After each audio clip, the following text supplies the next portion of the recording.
Olá, seja muito bem-vindo, seja muito bem-vinda. Nós vamos continuar o estudo do Livro dos Espíritos. Nós estamos no livro 1, capítulo 3, a criação.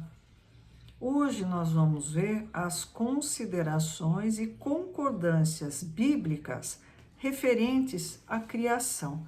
Por que isso? Porque qualquer pessoa, que já esteve em outra religião, aprendeu, estudou um pouquinho a Bíblia, vai ver que o primeiro livro do Antigo Testamento é Gênesis, que trata exatamente do processo de criação.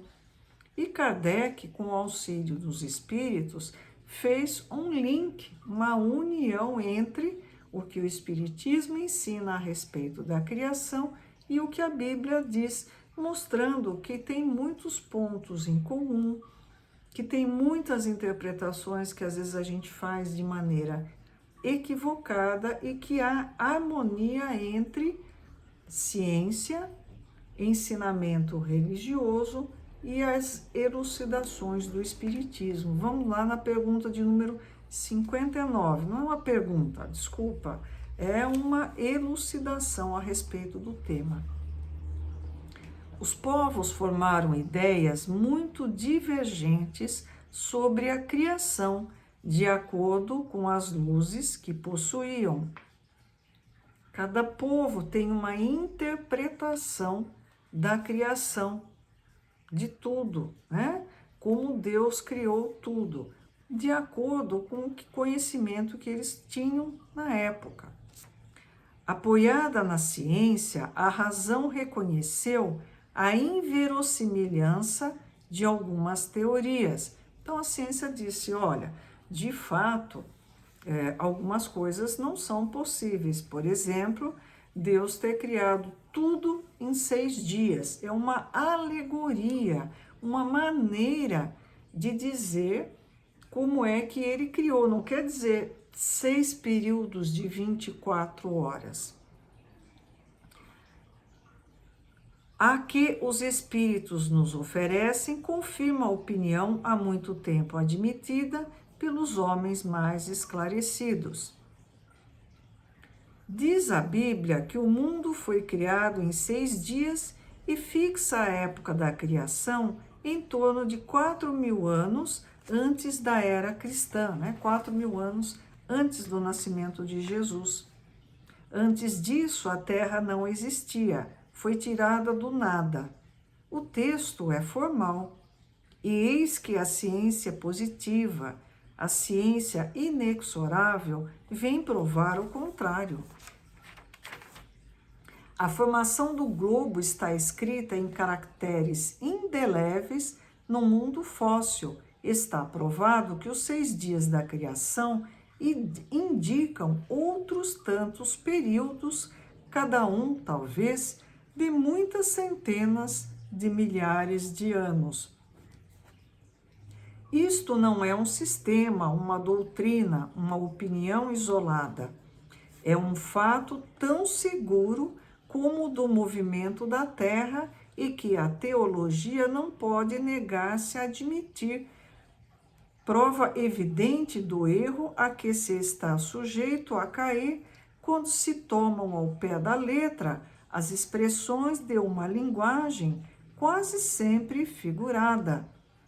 Dever-se-á, por isso, concluir que a Bíblia é um erro? Não, mas que os homens se equivocaram ao interpretá-la. Então a gente não pode tomar tudo ao pé da letra. Principalmente o Antigo Testamento é uma maneira de nós entendermos como o povo hebreu interpretava a realidade que eles tinham naquela época e como eles eram um povo muito especial, que tinha um relacionamento diferente com Deus. É muito importante nós conhecermos a interpretação deles sem querer levar o pé da letra. Escavando os arquivos da Terra, a ciência descobriu a ordem em que os diferentes seres vivos apareceram na sua superfície, e essa ordem está de acordo com a indicada na Gênese, com a diferença de que esta obra em vez de ter saído milagrosamente das mãos de Deus em algumas horas, realizou-se sempre pela sua vontade, mas segundo a lei das forças da natureza, em alguns milhões de anos. A ciência, longe de desmerecer a obra divina, nos-la mostra sob um aspecto mais grandioso e mais conforme as noções que temos do poder e da majestade de Deus, pela razão mesma de ela se ter realizado sem derrogar as leis da natureza. Então, longe da gente achar que Deus não tem um papel primordial na criação, a ciência mostra isso em toda a sua grandeza, porque ele faz cada coisa de maneira perfeita. A lei que rege o átomo, o movimento das partículas que compõem o átomo, é semelhante às leis que regem o universo. Isso está acima até da nossa compreensão.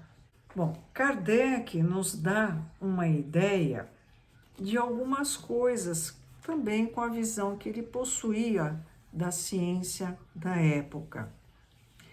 Ele afirma, e de maneira bastante coerente, que hoje também é muito válida, que o homem existia antes do que é determinado na Bíblia. A existência do homem é muito anterior.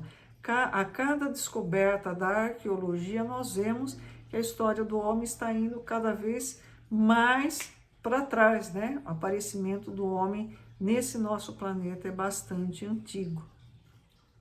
Que não foi um único homem, Adão, que deu origem a toda a humanidade, mas, na verdade, ele é o símbolo de um grupamento que teve origem e que, com o caminhar, né, com o desenvolver, com o passar dos anos, deu origem ao povo hebreu.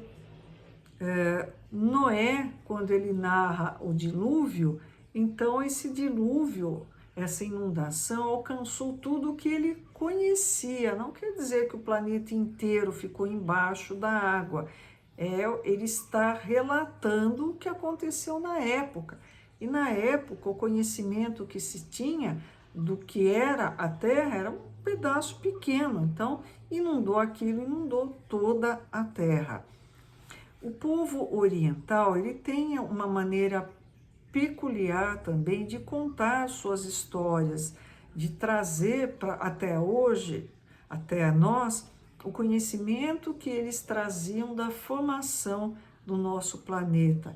E a gente não pode querer interpretar tudo ao pé da letra, com uma ideia simplista, dizendo simplesmente, isso está na Bíblia, portanto é dessa maneira. Não, nós precisamos entender que a Bíblia foi escrita por pessoas e que é uma interpretação da realidade que eles nos dão. O que há de verdadeiro em tudo isso, de real, de concreto? Que Deus criou tudo o que existe.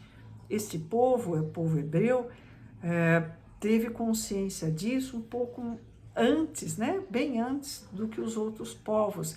Eles acreditavam num único Deus que havia criado tudo o que existia. E eles interpretavam, então, de maneira diversa a criação. Nós não podemos cair em dois opostos. Tudo que está na Bíblia é real, é verdadeiro, é daquela maneira, assim, ao pé da letra, não. Ela precisa ser interpretada. E não podemos achar, já que a ciência está mostrando que não é como está na Bíblia, então não foi Deus que criou. Isso é uma bobagem, né? É uma estupidez muito grande. Nós não entendemos o maravilhoso, né? O esplêndido que é a criação de tudo, de cada detalhe por Deus. E nós também podemos abranger esse olhar e entendermos que nós fomos criados por Deus num ato de extremo amor e que cada um de nós, sem exceção, tem um papel muito importante na criação. Que Jesus nos abençoe e até a próxima.